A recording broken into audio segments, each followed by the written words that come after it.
এবং তার অনুসারীরা যতক্ষণ পর্যন্ত তাদের গোমরাহি ত্যাগ না করবে ততক্ষণ পর্যন্ত তারা ভণ্ড প্রতারক হিসাবেই গণ্য থাকবে। এটা উলামায়ে কেরামের সম্মিলিত সিদ্ধান্ত। 5 লক্ষ আলেম মিথ্যা বলতে পারে না, 5 লক্ষ আলেম ভুল বলতে পারে না। একজন ব্যক্তি সাদ, সে ভুল হইতে পারে, লক্ষ লক্ষ উলামায়ে কেরাম ভুল হতে পারে না। অতএব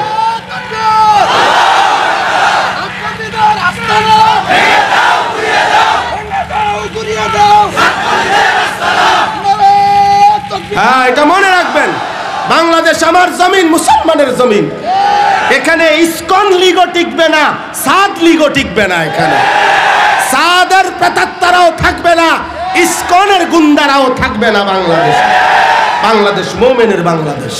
কালেমার মাটি আমার ছোট হইতে পারে, 56,000 বর্গ মাইলের 1 ইঞ্চি জমিন ওই 130 কোটি হিন্দু বেঈমান ভারতের আধিপত্যবাদ ওই পত্তলিকদেরকে দেওয়া হবে না ইনশাআল্লাহ। ইনশাআল্লাহ ভাই, আমি শহীদ হব নয় তুমি শহীদ হবে ইনশাআল্লাহ, কিন্তু বাংলার জমিন নিরাপদ জমিন, ইসলামের জন্যই থাকবে ইনশাআল্লাহ। এই যে পৃথিবীর নতুন যেই ফিতনা, পৃথিবীর নতুন যেই ভণ্ড সাদ নামের ওই ভণ্ড প্রতারক, তার কিছু গুন্ডা অনুসারী দিয়ে, সন্ত্রাসী দিয়ে একটাই মিশন, উলামায়ে কেরাম থেকে উম্মতকে বিচ্ছিন্ন করা। আর কিচ্ছু না। তোর আমিরগিরি দিয়ে তুই করবিটা কি? তোর এই পৃথিবীর মাতবরি দিয়ে করবিটা কি? তুই তো মরেই যাবি কয়দিন পরে। কথা বুঝছেন? মূল মাকসাদ একটাই, যে কয়জন, অর্থাৎ উদ্দেশ্য উলামায়ে কেরাম থেকে উম্মত বিচ্ছিন্ন হয়ে থাকে। উলামায়ে কেরামের কাছে উলামায়ে কেরাম কে? তৃতীয় পক্ষ, আমরা তৃতীয় শক্তি। আল্লামা মামুনুল হককে হেরা কেউরে চেনে না, হেরা এখন কেউরে চেনে না। আমরা তৃতীয় পক্ষ, আমরা হলাম অন্য লোক। আমরা চাঁদের দেশের থেকে আসছি, আমরা মঙ্গল গ্রহে থাকতাম, পরে চাঁদের দেশে আইছি, হেন থেকে আইছি বাংলাদেশ। আমরা 22 আইছি, আমরা জানি না এদেশে বছরের পর বছর সারা পৃথিবী ব্যাপী রাসূলুল্লাহ সাল্লাল্লাহু আলাইহি ওয়াসাল্লাম উম্মতের জন্য উলামায়ে কেরামকে ওয়ারিস বানিয়েছেন। নবীর জামানে ঘোষণা, এটা আল্লাহর কোরআনের ঘোষণা। সুম্মা আওরাসনাল কিতাব, ওয়ারাসাত কোরআনের আমি বানাই। আল্লাহ বলেন কোরআনের ওয়ারিস আমি বানাই। রাসূল বলছেন নবীদের ওয়ারিস উলামা। এটা আল্লাহর ফয়সালা, আল্লাহর ফয়সালা, অথচ এরা চিনে না। এই জন্য বাপ এটা মনে রাখবেন, দুনিয়া দিয়ে হিসাব করেন না, দুনিয়া দিয়ে হিসাব করেন। দুনিয়াতে কার আয় কম, ব্যয় কম, এগুলো নিয়ে আপনি চিন্তা করেন না। দেখা হবে আখিরাতে। কোরআন শরীফে আছে, ইন্নাল্লাযীনা আজরামু কানু মিনাল্লাযীনা আমানু ইয়াদহাকুন। আজকে নাফরমান বেঈমান দুনিয়াতে ইমানদারদেরকে নিয়ে হাসে। আল্লাহ বলেন আমি ওয়াদা দিলাম, ফালিয়াউমাল্লাযীনা আমানু মিনাল কুফফারি ইয়াদহাকুন। অচিরেই আমার ইমানদার বান্দা হাসরের ময়দানে বেঈমান নাফরমানদেরকে নিয়ে হাসবে। কোরআন শরীফের আয়াত, হাসবে।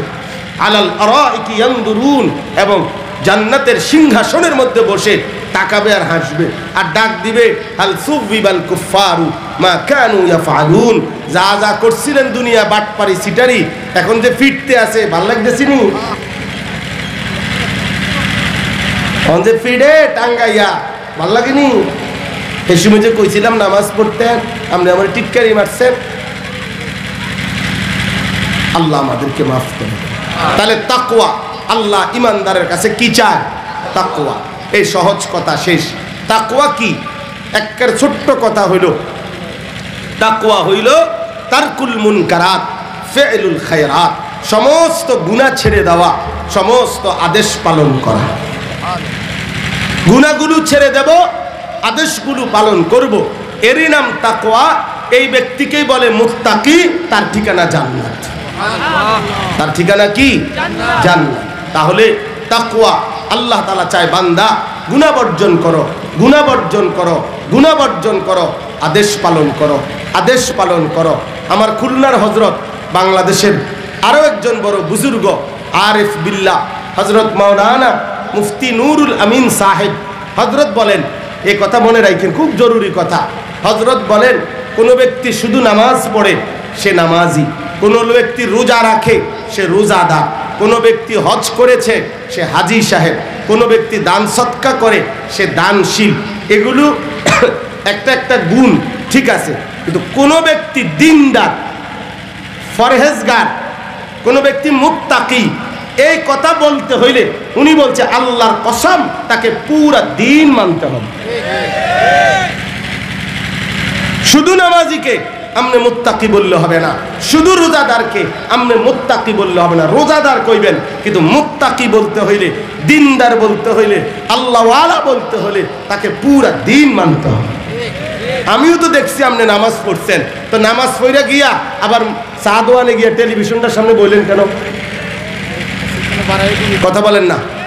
আমি তো দেখলাম আপনি মসজিদতে বাইর হইয়াই এত বড় গালিটা দিলেন কেন? আমি তো দেখলাম আপনি মসজিদ থেকে বাইর হইছেন, এরপরে গিয়েই দোকানে এই 3 নম্বর মালদারে এত বড় কাঁচা মিথ্যা কথা বললেন, এটা 1 নম্বর, এটা জাপানি ডাইরেক্ট জাপান থেকে আমার দোকানের উপরে ফালাইছে, এত বড় মিথ্যুক। তো এই লোক দিনদার? কথা বলেন না কেন? এই লোক দিনদার?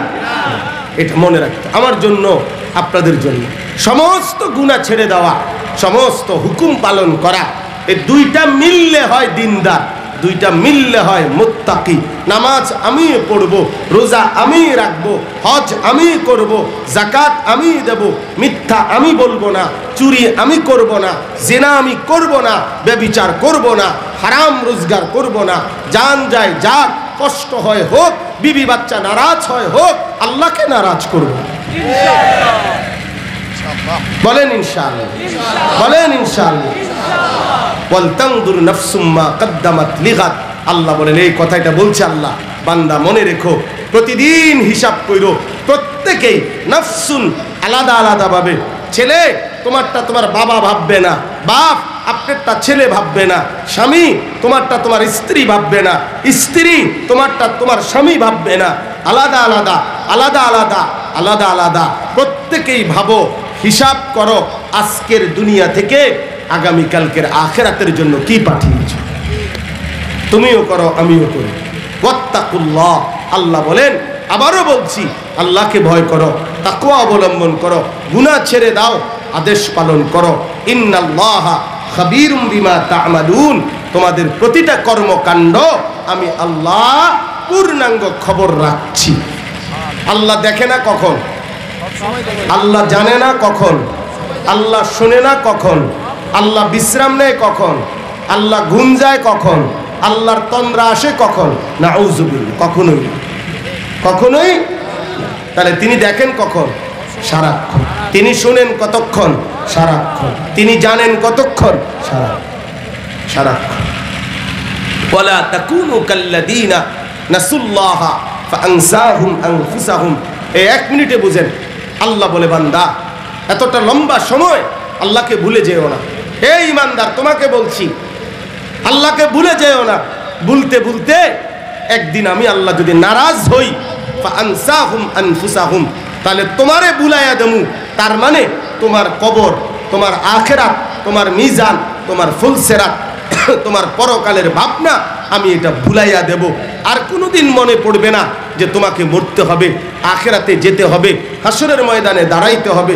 আল্লাহর কসম, আমার শায়েখ আল্লামা মুফতি মুশতাকুর নবী সাহেব বলে, কোনো মানুষের উপরে আল্লাহর সবচেয়ে বড় শাস্তি এটা যে আল্লাহ তারে আখিরাত ভুলাইয়া দিছে, আল্লাহ তারে পরকাল ভুলাইয়া দিছে, পরকাল ভুলাইয়া দিছে। উলাইকা হুমুল ফাসিকুন। আল্লাহ বলে, তখন এই দেখেন, 1 মিনিট আগে বললো, শুরু করলো, হে ইমানদার, মনে আসেনি? এখন বলতেছে, আল্লাহকে ভুলতে ভুলতে যেদিন আমি আল্লাহ নারাজ হয়ে তোমার আখিরাত বুলাইয়া দেবো তোমারে, সেদিন তোমার পরিচয় আর মুমিন হবে না। তখন উলাইকা হুমুল ফাসিকুন, তোমার পরিচয় হবে ফাসেক, ফাসেক পাপী। তখন তোমার নামে কোনো না কোনো একটা পাপের নামে মানুষ তোমারে স্মরণ করবে। তুমি ছিলা তো মুমিন, ছিলা তো মুসলমান, কিন্তু অব্যাহত নাফরমানি করতে করতে একদিন তোমার পরিচয় হবে, লোকে বলবে সুদখোর, ঘুষখোর, বাটপার, সিটার, মদখোর, নেশাখোর, গাঁজাখোর, ফুট্টাখোর, বাবাখোর, ডালখোর, ইয়াবাখোর, হারামখোর, নর্তকী, বেহায়া, বেপর্দা নারী, অসভ্য বেডি, হারামি বেডি। তোমার নামে সি লাগিয়ে গেল, আরে তোমার নামে কি লাগিয়ে গেল? ছেলেরা মনে রাখো, একদিন তোমারে সমাজের মানুষ উঠতে বসতে বলবে আস্তা সিটা, আস্তা লম্পট।